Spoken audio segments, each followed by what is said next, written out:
Hello friends, we are starting a new unit today. We are going to learn a new unit today, the unit first. After completion second unit, we will continue our first unit.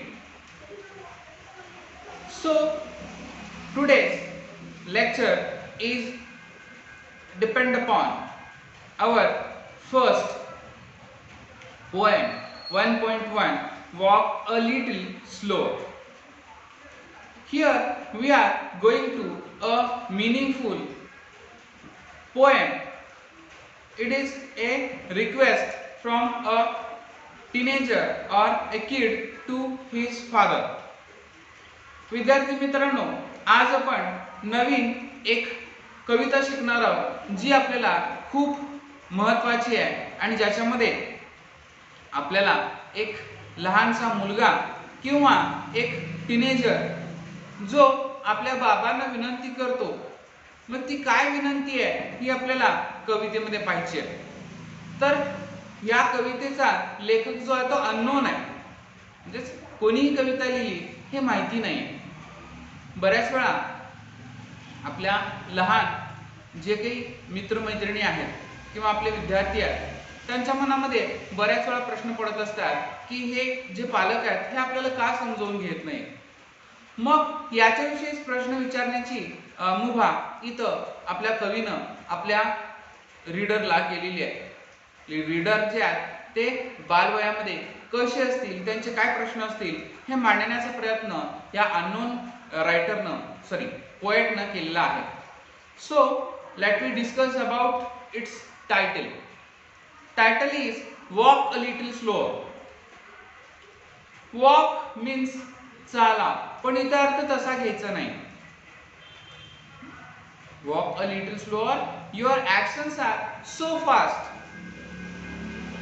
A little slower means थोडंसं हळू.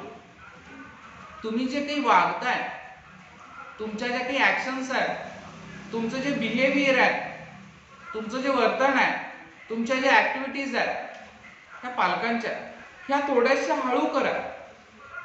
तुम्ही इतरांशी interact होता, माझ्याशी interact होता, तुम्ही तुमचं जे काही काम करता ते आम्हाला समजू द्या. त्याच्यासाठी काय करा, पालक हो, थोडंसं काय करा, तुमच्या ज्या काही ऍक्टिव्हिटीज आहेत ह्या स्लो डाऊन करा. असं इथं अननोन पोएट आपल्याला म्हणतो. तर आपण ही कविता 3 भागामध्ये शिकणार आहोत.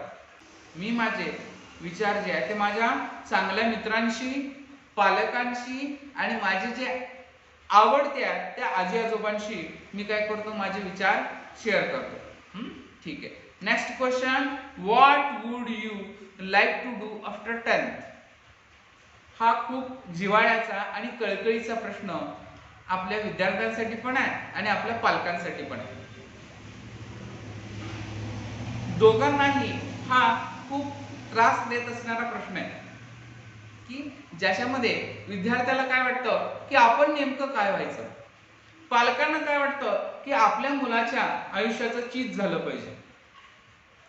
तर याचं उत्तर करेक्टिव्ह असं देता येईल, in view of student I will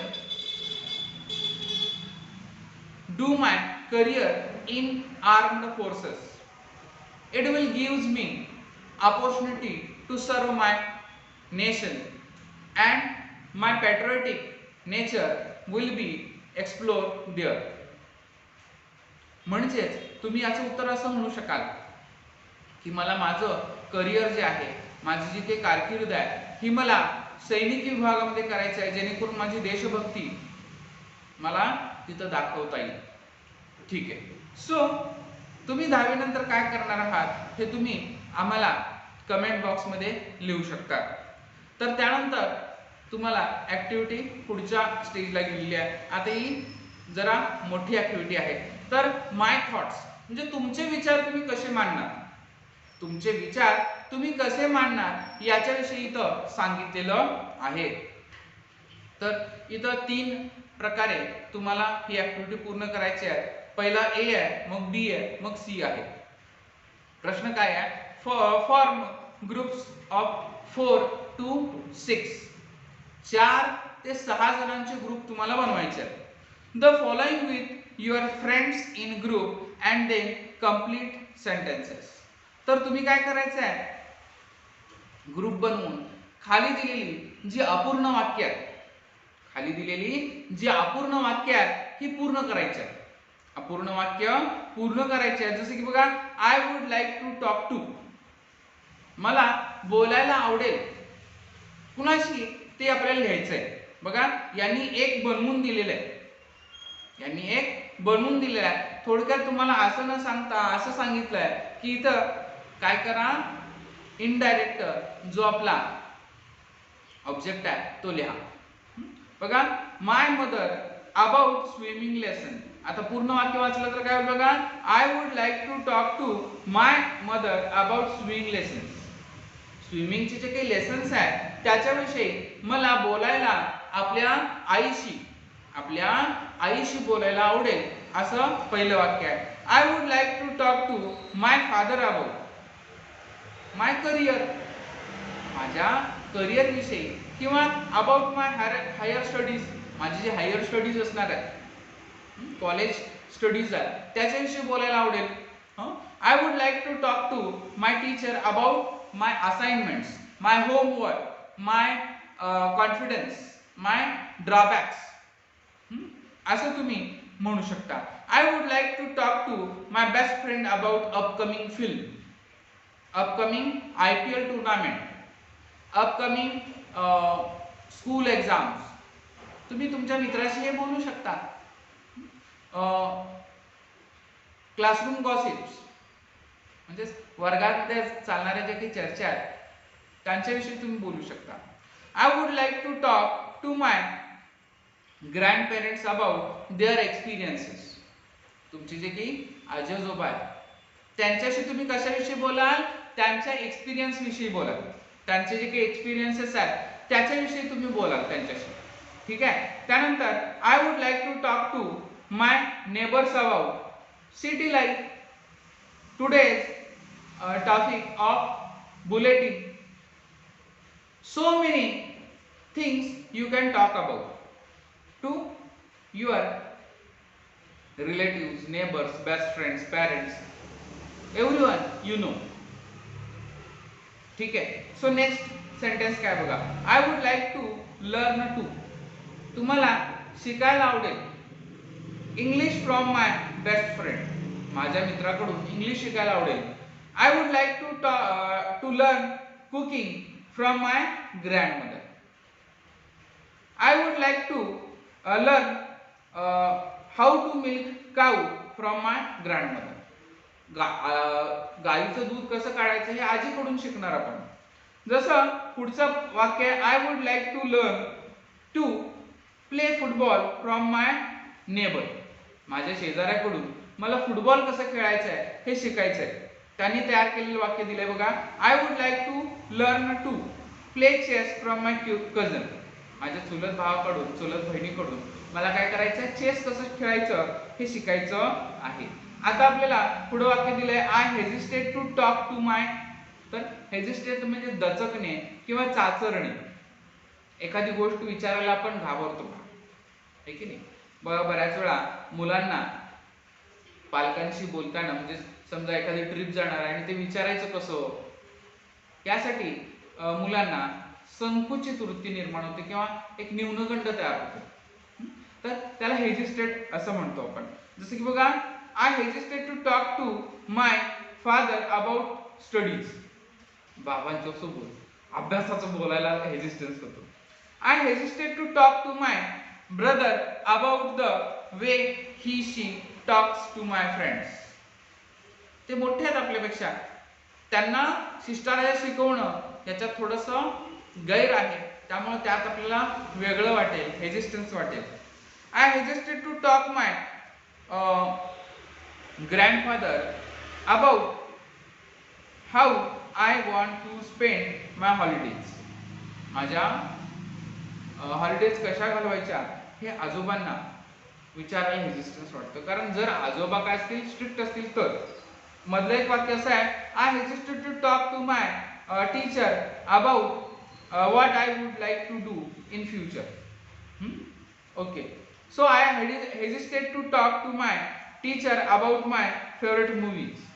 आता शिक्षकांशी फेवरेट मूवीशी बोलायचं म्हणजे जरा टेन्शन येण्यासारखं काम आहे.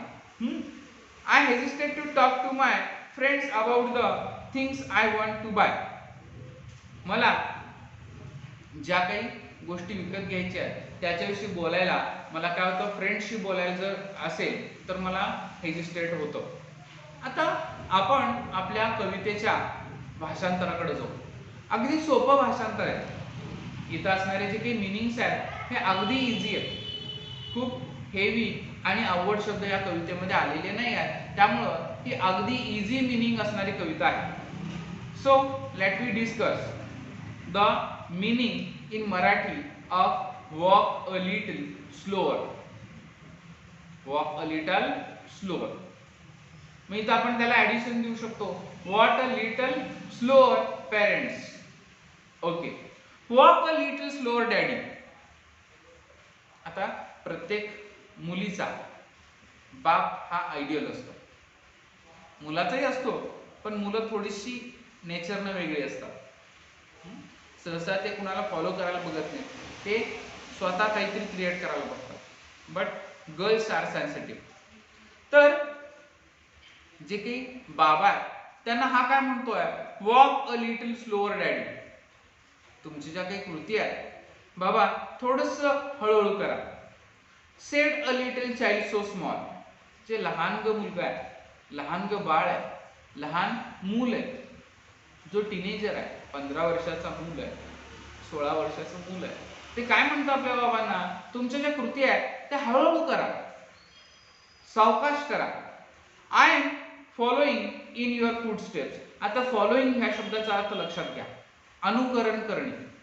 फॉलोइंग म्हणजेच अनुकरण करणे, म्हणजे तुम्ही काहीतरी करत चाललाय आणि त्याचं ही मुलं सुद्धा अनुकरण करतात.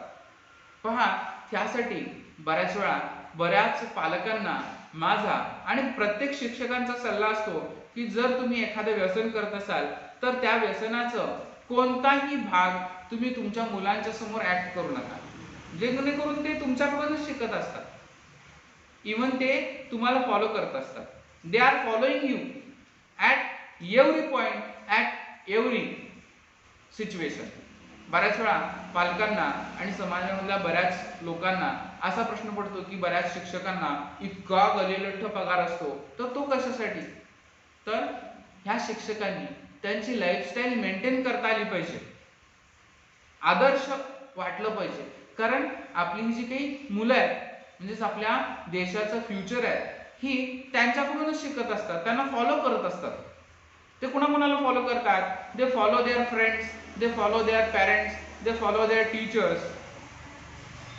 So they should be a tidy and impressive personalities. So they have a huge or good salaries. Okay, so हा पॅरेंटना काय म्हणतो, मी तुमच्या फुटस्टेपवर कॅरी करणार आहे, मी त्याच्याना फुटस्टेपना फॉलो करणार आहे, तुम्ही थोडंसं स्लो करा. And I don't want to fall.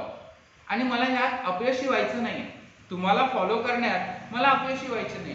तुम्ही माझे रोल मॉडेल आहात, तुम्ही माझे रोल मॉडेल आहात, तुमच्याकडूनच मी सगळं शिकणार आहे, त्यामुळे थोडंसं हळूहळू. ठीक आहे. Sometimes your steps are very fast. काही वेळा तुमच्या जे काही स्टेप्स असतात, तुमची जी काही कामं असतात, तुमचे काही निर्णय असतात, तुमचे काही जे काही कृती असते ती अगदीच जलद असते, अगदी फास्ट असते. Sometimes they are hard to see. कधी कधी मला कळतच नाही की तुम्ही कृती कधी केली, एखादा निर्णय कधी घेतला, का नेमका विचार कसा केला हे मला कळतच नाही. So walk a little slower daddy. So बाबा थोडंसं हळू चाला किंवा हळू तुमच्या कृती करा. फॉर यू आर लीडिंग मी. तुम्ही माझं प्रतिनिधित्व करताय. प्रतिनिधींनी कसं असलं पाहिजे, तर ज्यांचं ते प्रतिनिधित्व करतात त्यांच्याशी त्यांनी प्रामाणिक असलं पाहिजे. जसं आपले नेते मंडळी जे आहेत ते आपल्या समाजाचं प्रतिनिधित्व करत असतात, मग समाजामध्ये काय गरजेचं आहे काय गरजेचं नाही याचा विचार करणं हे त्यांचं काम असतं. तसंच आपल्या पालकांचं सुद्धा काम काय आहे की आपला मुलगा आपली मुलगी या जगण्याच्या लढाईमध्ये सशक्त आहेत की नाही हे पाहणं सुद्धा काम या पालकांचं आहे. त्यानंतर walk. So next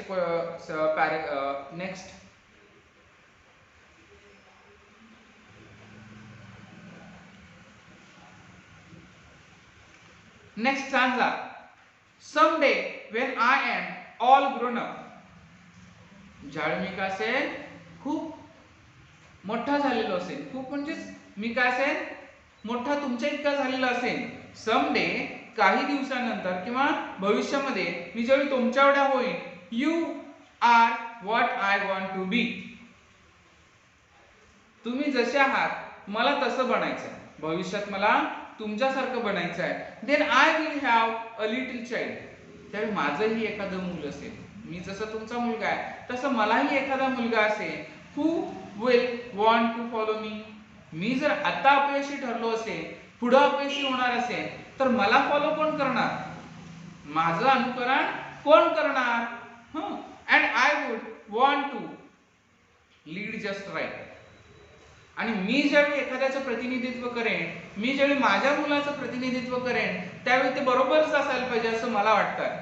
and know what I was true and know that I was true.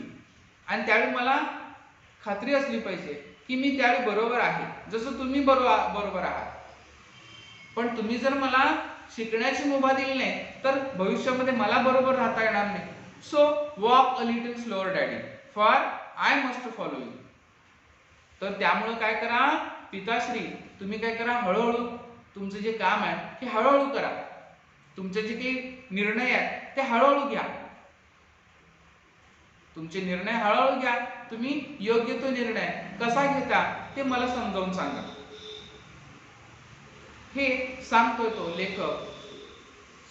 कवी आपल्याला हे म्हणतो पालकांना काय की मला फॉलो करण्यासाठी तुम्ही एकमेव आहात. तुमच्याशिवाय मी कुणालाही फॉलो करू शकत नाही,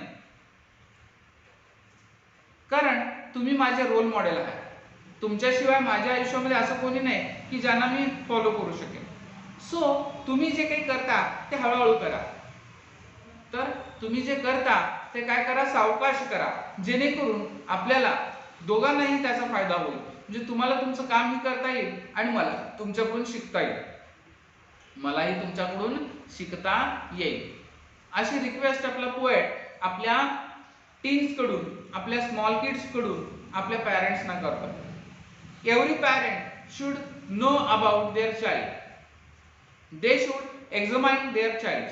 प्रत्येक पालकानं आपल्या मुलाचं निरीक्षण हे केलंच पाहिजे. या निरीक्षणाचा उपयोग हे त्यांच्या भविष्यातल्या कामासाठी होणार आहे. मग भविष्यात ज्यावेळी एखादी गोष्ट पूर्ण केली जाईल त्यांच्याकडून त्यावेळी ती चांगली ठरेल, दर्जेदार ठरेल. नाहीतर बऱ्याच वेळा पालकांची ही ओरड असते पहा की आजकालची मुलं जी आहेत ती काय आहे व्यवहारी नाही आहेत, व्यवहार ज्ञान कमी असतं. तर यासाठी कोण जबाबदार आहे, ते पालकच जबाबदार आहेत. त्यांनी योग्य वेळेत त्याला ते ज्ञान दिलं नाही, परिणामी व्यवहार ज्ञान येणार नाही. बार्गेनिंग हे आउटडेटेड का झाले आता. बार्गेनिंग म्हणजेच ज्यावेळी किंमत केली जाते त्यावेळी घासाघिशी जी केली जाते ही बार्गेनिंग असते. मग तुम्हाला ते आउटडेटेड वाटू शकतं कारण ते तुम्हाला शिकवलंच नाही. बार्गेनिंग हे चांगलं की वाईट हा वादाचा विषय आहे पुढचा. कारण आपल्या कष्टाची किंमत ही आपण ठरवू शकतो. समजा आपल्याला एखादी वस्तू घ्यायची आहे, फॉर एक्झाम्पल समजा आपल्याला एखादी वस्तू घ्यायची आहे, पण त्यावेळी ती वस्तू जो विक्रेता विकतोय तो खूप मार्जिन ठेवून, खूप फायदा ठेवून करतोय. मग तुम्हीही पैसे तुमचे घाम गाळूनच मिळवलेले आहेत. मग हे घाम गाळून मिळवलेले पैसे तुम्हाला वाया घालवायचे आहेत का, नाही वाया घालवायचे आहेत. का, कारण तुम्ही जे काही पैसे कमवता ते खूप कष्टानं कमवता. मग ते वाचवण्याचा पूर्ण अधिकार तुम्हाला आहे. मग कमीत कमी किमतीत ते खरेदी करण्यासाठी बार्गेनिंग हे करावं लागतं. तर हे बार्गेनिंग करता आलं पाहिजे. तर ह्या जनरेशनचा हा खूप मोठा ड्रॉबॅक आहे की त्यांना बार्गेनिंग करायला आवडत नाही. They are very fast. त्यांना काय वाटतं, चला घ्या आणि पैसे देऊन परत मोकळे व्हा. तर ह्या स्किल्स पालकांनी आपल्या मुलांना शिकवलं पाहिजे. How to follow orders, how to respect parents, how to respect elders. So many things you should give to your child. Okay, so इथं आपला ट्रान्सलेशनचा भाग झालाय. आपण इंग्लिश वर्कशॉप आणि लँग्वेज स्टडी जी आहे ते आपण येत्या तासाला पाहणार आहोत. तर इथं आपण थांबूया, राहिलेला भाग पुढच्या तासाला आपण पाहू. So let me read the question first. From pairs or groups of 4, your best 2 or 4 friends, you should create group of them. तुम्ही तुमच्या चांगल्या मित्रांचा 2 ते 4 जणांचा ग्रुप बनवायचा. पेअर म्हणजे जोडी. तुम्ही आणि तुमचा मित्र अशी दोघांची जोडी करा, किंवा तुम्ही आणि तुमचे 3 मित्र अशी जोडी करा. मग तुम्ही मुलगी असाल तर तुमच्या 3 मैत्रिणी किंवा 1 मैत्रीण असं तुम्ही काय करायचं, ग्रुप करायचा. Use this questions to start conversation with your friends. मग तुम्हाला काय करायचं आहे, त्यांच्याशी संवाद साधायचा आहे. मग पहिला प्रश्न काय आहे बघा, आर यू अ टॉकटेटिव्ह पर्सन. तुम्ही टॉकटेटिव्ह पर्सन आहात का? आता टॉकटेटिव्ह या शब्दाचा अर्थ समजून घ्या, कारण बऱ्याच वेळा हे शब्द जे कीवर्ड्स असतात याच्यामुळेच आपला अर्थ कळत नाही, अर्थ कळाला नाही किंवा आपण उत्तर लिहू शकत नाही. मग टॉकटेटिव्ह म्हणजे हजरजबाबी, सडेतोड उत्तर देणार, विचार करून मग मी सांगतो तासभर असं नाहीये.